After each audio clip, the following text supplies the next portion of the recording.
Halo guys, jumpa lagi. Saya hanya ingin menanyakan kabarmu, apakah semua dalam keadaan sehat? Karena saat ini yang paling tepat menanyakan kesehatan.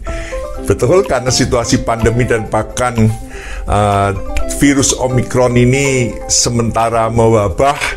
Walaupun kita percaya Tuhan lindungi untuk Indonesia, tetapi saya selalu tanya, apa kabarmu, semua sehat? Itu penting. Juga apakah uangmu juga sehat? Kantongmu juga sehat? Depositomu juga sehat? Bisnismu juga sehat? Pergaulanmu juga sehat? Semua aman, semua baik? Itu yang ingin saya tanyakan. Kamu jangan pindahkan channelnya. Sabar saja melihat saya yang seperti ini. Jadi jangan melihat orangnya, tapi melihat apanya ya? Ya melihat orangnya ya bolehlah. Tetapi kalau lihat orangnya pasti membosankan. Lihatlah pengalaman-pengalaman yang ku alami. Kiranya pengalamanku ini juga boleh menjadi sesuatu inspirasi, sesuatu dorongan semangat untukmu secara pribadi ya. Thank you for watching my channel, Think of Soul channel. God bless.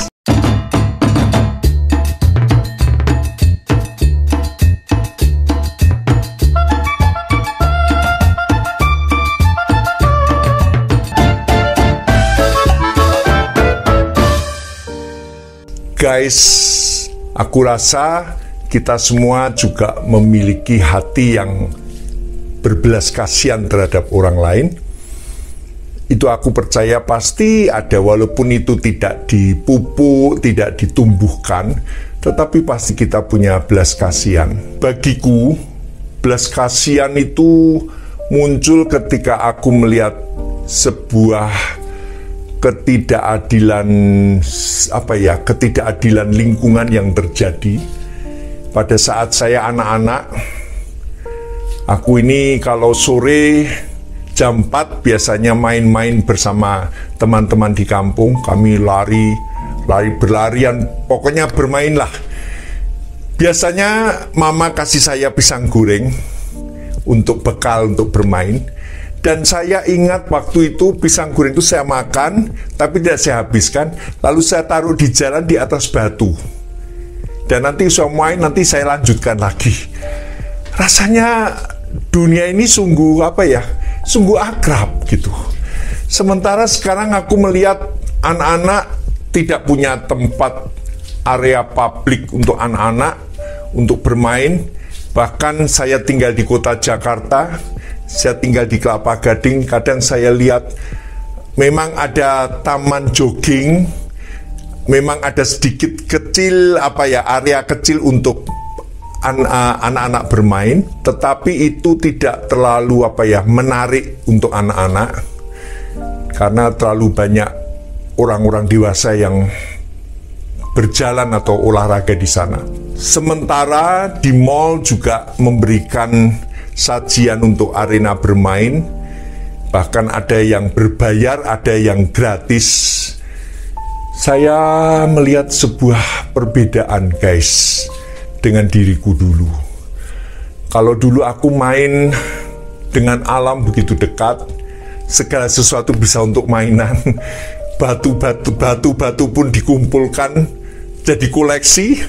Kita di kali, di sungai itu ambil batu, kita koleksi. Tetapi sekarang saya rasa begitu berat untuk anak-anak.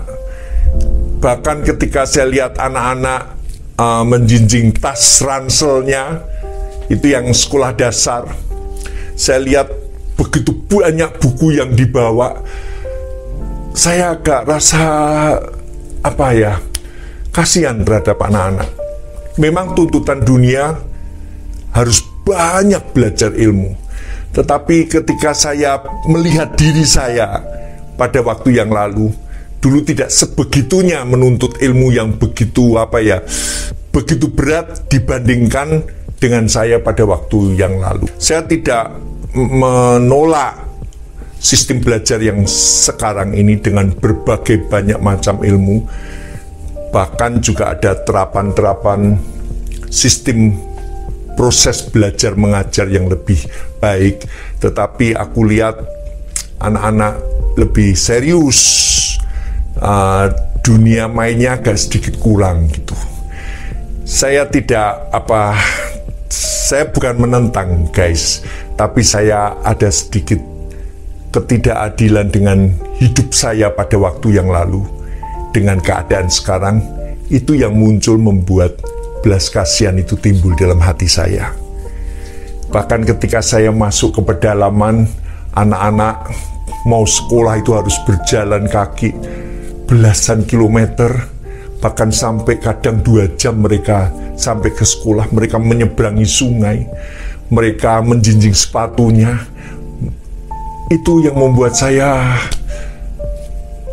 berbelas kasihan, karena rasanya hidup saya tidak adil dengan mereka. Rasanya segala sesuatu yang aku alami begitu enak pada zaman dulu, dibandingkan dengan sekarang itu rasanya tidak adil.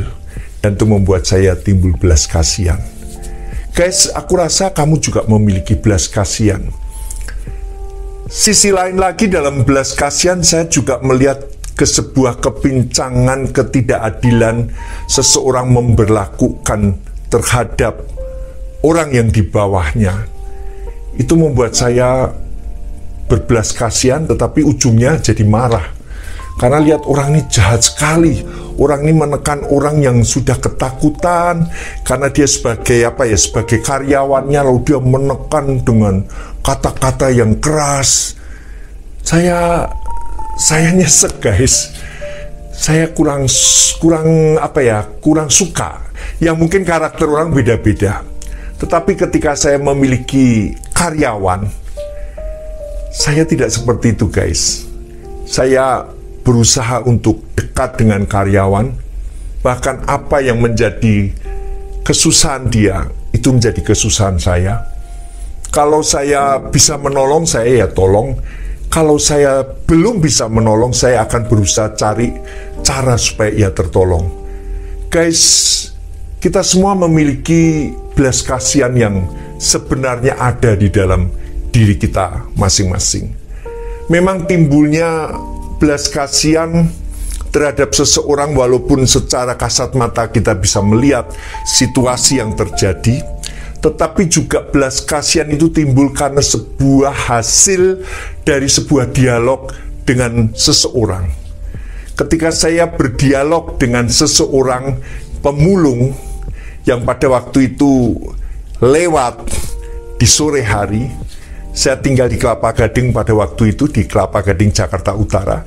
Lalu ada lihat bapak-bapak pemulung, saya lihat dia kelihatannya capek sekali. Lalu saya bilang, "Pak, minum dulu Pak." Saya kasih minum. "Bapak udah makan belum?" Lalu dari logat bahasanya saya tahu dia itu orang Jawa. Langsung saya bilang, "Bapak saking Jawi." "Injih." Dalam saking Jawi, Doro. Dia panggil saya Doro. Doro itu seperti tuan gitu.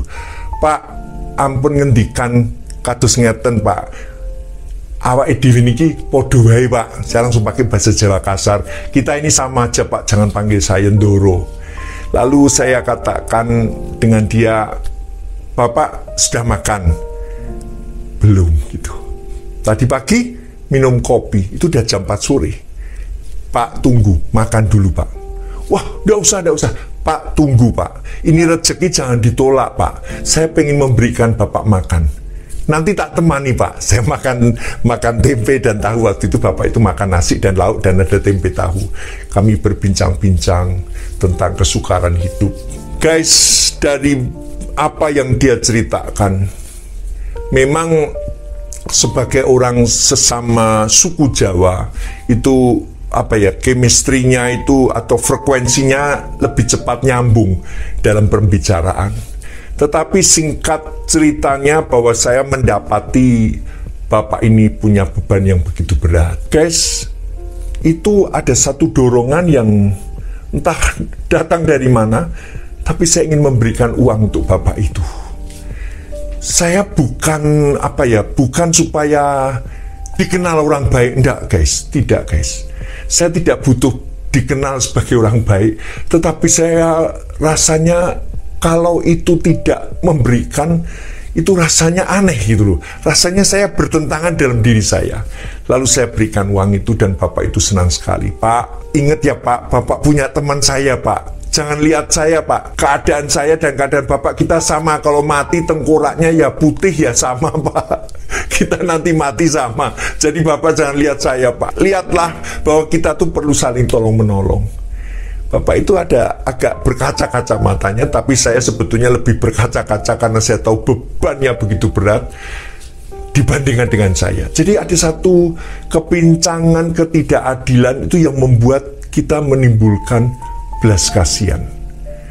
Guys, kita jangan menunda ketika kita ketika kita punya hati yang memiliki belas kasihan. Mengerti guys? Nah, perasaan ini atau hasil dari sebuah dialog ini lalu itu terekam dalam otak pikiran kita di suatu hari ketika kita sendirian, ketika kita dalam keadaan sepi, lalu rekaman memori yang ada di otak kecil kita ini itu timbul lagi, muncul guys. Nah, peristiwa itu seperti gambaran yang muncul lagi, dan itu memiriskan hati kita guys, membuat kita kasihan ya orang itu tidak beruntung, nasibnya tidak beruntung. Itu timbul guys. Itu yang belas kasihan itu tidak dibuat-buat guys. Aku rasa kalian setuju kan kalau aku katakan belas kasihan tidak dibuat-buat. Itu timbul karena timbulnya dari sebuah hati yang memang kita tidak bisa menolak karena kita tahu dia orang yang perlu dikasihani. Dan guys, pada waktu saya keadaan sendiri itu timbul dalam pikiran saya, dalam otak saya. Lalu apa yang terjadi? Ketika memori itu muncul, lalu ada satu keinginan hati bahwa saya harus do something for that. Saya harus melakukan sesuatu untuk itu. I want to overcome his problem. Jadi saya ingin mengatasi apa yang menjadi beban dia. Guys, begitu bahagianya ketika di lain hari saya bertemu lagi dengan Bapak itu. Begitu bahagianya dia juga menyambut saya dengan baik. Kami seperti teman yang tidak ada jarak di antara kita. Kami seperti teman yang seperti saudara yang seolah-olah kita ini dirantau di kota Jakarta karena dia orang Jawa, saya orang Jawa. Rasanya kita seperti seduluran yang erat, seperti persaudaraan yang erat yang tidak dibuat-buat. Kita nanyakan, Pak, apa kabarnya? Dia nyambut, dia kabarnya baik gitu. Pak, aku selalu mikirkan Bapak loh gitu. Wah, terima kasih. Pokoknya dialog itu menjadi akrab. Karena apa? Karena terjadi sebuah hubungan yang terbangun dengan baik. Bapak itu tidak rasa rendah atau Bapak itu tidak rasa malu ketika melihat saya pun juga tidak rasa risih ketika lihat Bapak itu. Kami jadi akrab guys. Guys, saya mau katakan, belas kasihan yang jujur yang lahir dari hati kita bukan sebuah pencitraan guys. Bukan sebuah pencitraan, bukan sebuah rekayasa yang kita bangun untuk sesuatu tujuan buat diri kita. Bukan itu guys.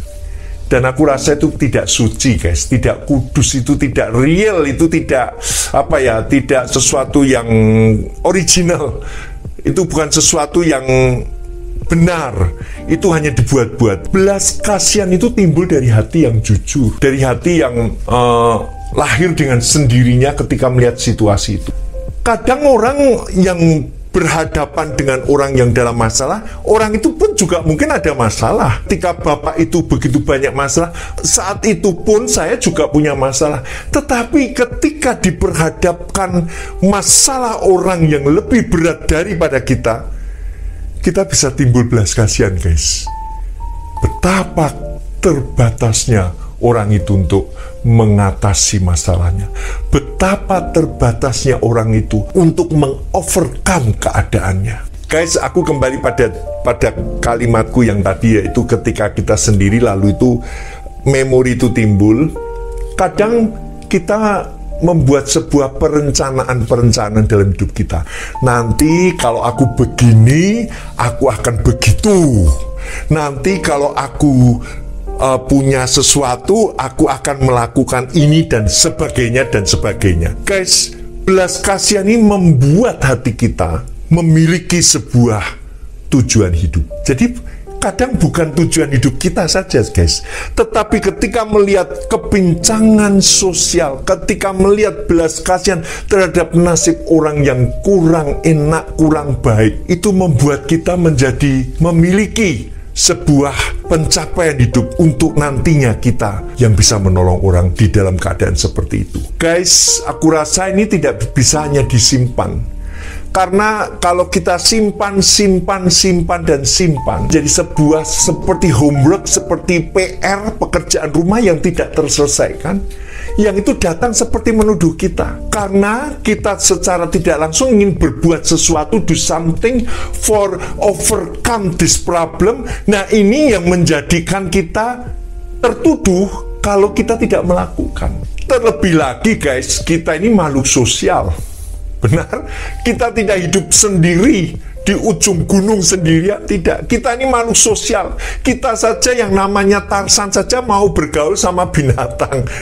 Walaupun itu cuma film, guys. Tetapi saya mau menjelaskan bahwa kita ini makhluk sosial. Kita bukan ansos, bukan orang yang tidak mau bergaul. Kita perlu bergaul, guys. Kita perlu bersosial dengan orang lain. Memang kalau dipikirkan nih, sepertinya kita ini seakan-akan mencari-cari kesibukan atau mengada-ada keadaan yang sebetulnya tidak ada dan mengada-ada. Tapi guys, berapa banyak orang yang berhasil ketika dia dari yang tidak ada itu menjadi ada, karena dia melakukan yang sepertinya mengada-ada. Dia melakukan sebuah pekerjaan yang orang lain katakan itu mau apa, tetapi ujungnya itu sesuatu yang luar biasa karena timbulnya dari sebuah belas kasihan. Mengerti, guys? Jadi ini yang kita harus pahami sungguh, guys, bahwa kita membutuhkan sebuah ekspresi hidup kita, dan ini yang membuat ekspresi hidup kita lebih jelas, guys. Karena apa? Kita harus hidup juga bagi orang lain. Setuju, guys? Amin. Ini yang harus kita lakukan, guys. Ada sebagian orang loh, ini hanya sebagian orang saja, tidak semua. Tetapi ada tanggapan-tanggapan orang ketika dia mengalami sebuah accident, mengalami sebuah kecelakaan, sebuah malapetaka. Lalu selalu dikaitkan, kamu itu kurang beramal, kamu tuh duitmu tuh kurang dibagikan ke orang lain. Tapi guys, itu menjadi fragile. Waktu kita mendengar orang mengatakan kamu itu kurang beramal, itu jadi kita jadi fragile, guys. Jadi mudah tersinggung, tetapi juga menyadari bahwa kita tidak do something untuk orang lain. Dan ini yang membuat kita menjadi orang yang integritasnya tidak kuat, guys. Karena dia seakan-akan hidup ini hanya terjadwal dengan agenda-agenda yang dia buat. Sementara di dalam hatinya ada sebuah panggilan yang lahir dari belas kasihan yang dia belum lakukan. Terlebih lagi, guys, jika hal itu sudah masuk di dalam doa kita. Karena apa masuk dalam doa kita? Karena kita tahu bahwa kita tidak mampu, lalu kita berdoa melibatkan Tuhan. Tuhan, aku mau nanti aku akan melakukan ini untuk menolong orang-orang seperti itu. Ini menjadi sebuah tujuan hidup yang tidak tertulis, tetapi tertulis di hati kita, guys. Dan ini membuat terus seperti kita tuh dikejar bahwa kita harus melakukan itu. Guys, berapa banyak orang yang kebingungan dengan keadaannya. Dia bukan tidak punya pekerjaan. Dia mungkin bahkan sibuk dengan pekerjaan, tetapi dia mengatakan belum mempunyai suatu kelegaan hati, suatu tujuan yang tercapai, karena ada sesuatu yang tersimpan itu tadi, yang belum dia laksanakan. Tetapi kalau orang mengkaitkan setiap peristiwa eksiden lalu kerugian itu dikait-kaitkan dengan apa yang kita alami karena kita belum melakukan itu, pertanyaannya apakah Tuhan seperti itu? Apakah Tuhan memperingatkan kita melalui kejadian-kejadian itu? Sebenarnya guys, saya mau katakan begini. Tuhan mengingatkan sebenarnya dalam hati kita. Tuhan mengingatkan dan itu jelas di hati kita. Bahkan waktu kita keluar ke dunia ini, kita bertemu dengan keadaan-keadaan yang similar, yang hampir mirip, pasti kita ingat, itu hidupku nanti, itu tujuan hidupku. Betul guys? Nah, persoalannya apakah kita siap tidak untuk berani mewujudkan, merealisasikan apa yang menjadi panggilan yang lahir dari belas kasihan yang kamu peroleh itu, yang lahir dari hatimu yang suci itu. Beranikah kamu mengaplikasikan hidupmu untuk sebuah tujuan yang mulia ini? Belum tentu dan tidak semua orang mau. Padahal guys, begitu banyak orang yang akan menghadapi sebuah kematian, dia katakan, aku belum melakukan ini. Ini yang menjadi tanggung jawabku, aku belum lakukan. Ataupun saya melihat ada orang yang sakit, ketika saya jumpai dia sakit stroke, dia menangis terus guys. Memang orang stroke itu gampang menangis guys. Jika istrinya mengatakan bahwa suaminya belum melakukan apa yang menjadi tujuan hidupnya, dia menangis karena dia melihat keadaannya sudah tidak bisa apa-apa lagi.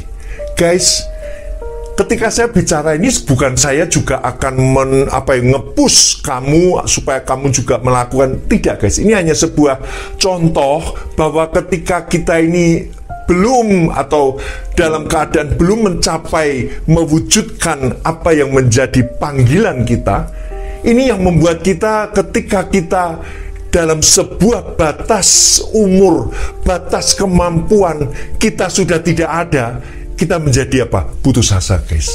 Kenapa dulu tidak saya lakukan? Kenapa saya menunda? Kenapa saya tidak mau lakukan waktu itu dengan sungguh-sungguh? Kenapa saya tidak mau mulai? Itu terus yang ada dalam berkecamuk dalam pikirannya. Mengerti guys? Guys, hidup kita mesti ada balance guys. Harus balancingnya jelas. Kita harus imbang hidup kita. Kita boleh mencari uang, kita boleh bekerja dengan sungguh-sungguh atau bekerja dengan giat. Tetapi guys, hidup kita harus imbang. Kita harus ada balance dalam hidup kita. Aku harus mengatakan ini karena apa? Aku menjumpai banyak orang yang kecewa ketika mendapati hidupnya akhirnya tidak bisa melakukan sesuatu yang baik yang sebenarnya sudah terpendam begitu lama di hatinya. Melalui tayangan ini guys, aku ingin mengingatkan saja, do something guys, lakukan sesuatu untuk mengaplikasikan, untuk mewujudkan apa yang ada panggilan dalam hatimu. Dan itu murni guys, tidak dibuat-buat. Itu murni panggilan yang Tuhan ukir dalam hatimu. Betul? Lakukan tahun ini, lakukan sesuatu guys. Mulai dari hal yang kecil guys. Pelayanan bukan hanya khotbah berdiri di mimbar, tetapi yang namanya pelayanan, kadang kita harus mengunjungi orang, kita harus mau mendengar keluhan orang, bahkan kita harus mau menjadi tempat curhat, tempat garbage can, tempat sampah. Ketika orang itu marah-marah, kita dengar. Kadang kita tidak bisa bicara banyak guys. Aku ingat kita ini kadang menjadi seorang yang melayani. Kita ini harus seperti keset yang tulisannya welcome itu guys. Diinjak-injak orang, kita harus rela guys. Karena itu kalau panggilan, itu harus kita jalani guys. Melakukan sesuatu yang baik itu tidak mulus guys. Selalu ada gejolak-gejolaknya, selalu ada tantangan, selalu ada timbal balik yang tidak baik. Tapi kita harus pertahankan panggilan itu. Karena itu salah satu tujuan yang abadi dalam hidup kita. Tujuan kekekalan dalam hati kita. Jadi guys, pelayanan itu bukan uang guys. Bukan uang. Kalau kau katakan aku tidak punya uang, memang pelayanan bukan uang guys. Tetapi ketika kita mewujudkan sebuah sebuah belas kasihan, itu Tuhan yang akan menolong kita, guys. Apa yang kita butuhkan untuk melengkapi, mewujudkan belas kasihan itu, Allah yang akan menolong. Bukan dari modalmu, guys. Bukan dari apa yang kita punya. Bukan kita menyiapkan infrastrukturnya uang, kita punya deposito yang kita siapkan. Bukan, guys. Bukan uang. Tetapi hati kita, guys. Mengerti ya? Hati kita. Jadi bukan uang, guys. Saya kalau mau memberikan contoh begitu banyak, tetapi saya tidak akan memberi contoh. Saya hanya katakan bukan uang, tetapi hatimu. Dan dari hatimu itu kamu kan pasti memikirkan, ini harus bagaimana, tindakanku harus bagaimana, langkah pertamaku harus bagaimana. Itu memang membingungkan, guys. Tetapi orang yang melahirkan belas kasihan dari hati, itu akan timbul dan Allah akan mengatur segala sesuatunya, dan kita akan mendapat suatu keuntungan, suatu suatu berkat yang besar. Karena apa? Kita bisa bertemu dengan Tuhan. Guys, saya mau cerita, ada seorang perwira yang anaknya sakit. Lalu dia ini orang berpengaruh, guys, di kota itu. Dan dia menggunakan para tua-tua Yahudi untuk bicara kepada Yesus, untuk mengundang ke rumahnya supaya anaknya disembuhkan. Guys, apa yang dikatakan para orang-orang ketika datang kepada Yesus? Mereka mengatakan gini, guys. Tuhan, Ia layak Engkau tolong sebab Ia mengasihi bangsa kita. Karena perwira itu bukan orang Yahudi, guys. Dia orang Romawi. Sebab Ia mengasihi bangsa kita dan Ia menanggung pembangunan rumah ibadat kami. Guys, perwira ini melakukan bukan karena sesuatu dorongan rekayasa strategi politik, tidak. Dia memang melakukan sesuatu dengan ketulusan, sehingga orang bisa tahu ketulusan hatinya. Mengerti, guys? Orang-orang Yahudi mengatakan dia mengasihi bangsa kita. Dia bukan bangsa kita, dia orang Romawi, tetapi dia mengasihi bangsa kita, dan dia membangunkan rumah ibadat kita. Ketulusan itu bisa jelas nampak. Karena apa? Lahir dari sebuah hati yang sungguh-sungguh. Saya boleh katakan, orang Romawi ini punya nasionalismenya hebat terhadap bangsa Yahudi, terhadap orang Israel. Dia malah justru memiliki nasionalisme, bahwa nasionalisme itu adalah sebuah paham atau ajaran yang untuk mencintai bangsa dan negara sendiri, sebuah kesadaran keanggotaan dalam suatu bangsa yang secara potensial atau aktual bersama-sama mencapai, mempertahankan, mengabadikan identitas, integritas, kemakmuran, dan kekuatan bangsa. Itu nasionalisme. Mengerti, guys? Memang orang yang memiliki nasionalisme adalah dia mencintai bangsa dan negaranya. Dia tidak akan menjelek-jelekan bangsanya, dia tidak akan menjelek-jelekan negaranya.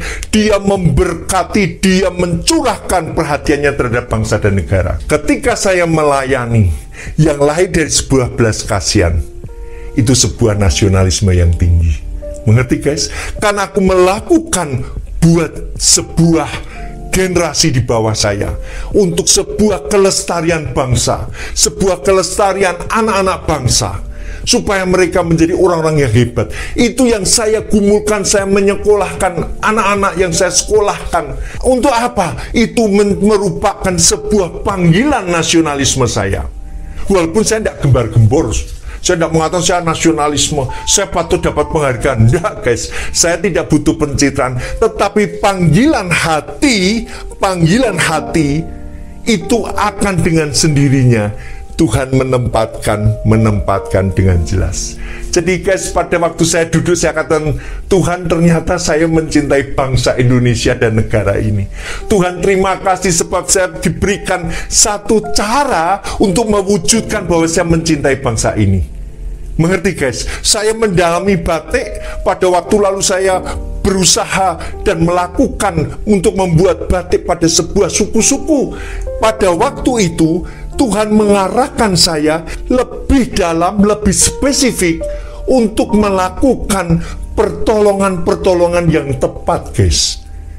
Dan akhirnya saya bisa menyekolahkan anak, dan sampai hari ini saya masih menyekolahkan anak-anak untuk menjadi orang-orang yang punya ilmu, menjadi orang-orang yang punya masa depan. Guys, apakah saya punya uang? Tidak, saya tidak punya uang guys. Tetapi saya punya hati guys. Ketika saya bicara dengan Tuhan, Tuhan saya tidak punya uang Tuhan. Saya tidak bekerja sebab saya menjadi seorang pendeta. Saya tidak bekerja Tuhan.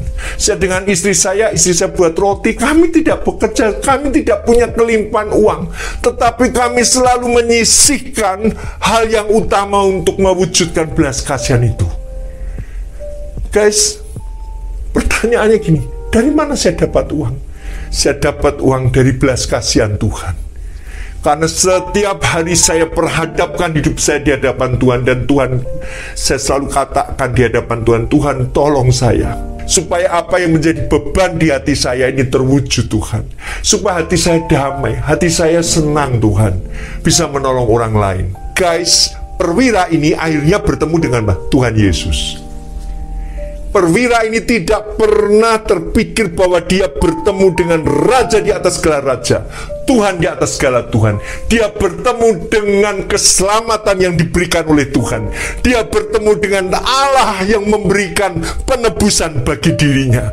Dia hanya melakukan timbul belas kasihan. Sebagai perwira Romawi mungkin tidak boleh guys, di mana dia harus membantu membangunkan rumah ibadat, tetapi dia mengasihi bangsa itu, bangsa pilihan Tuhan. Dia mengasihi, bahkan dia membangunkan rumah ibadat. Apa yang terjadi di kemudian hari? Ketika dia anaknya sakit, peristiwa yang dia lakukan yang tidak pernah dia pikirkan, dia dipertemukan dengan Tuhan.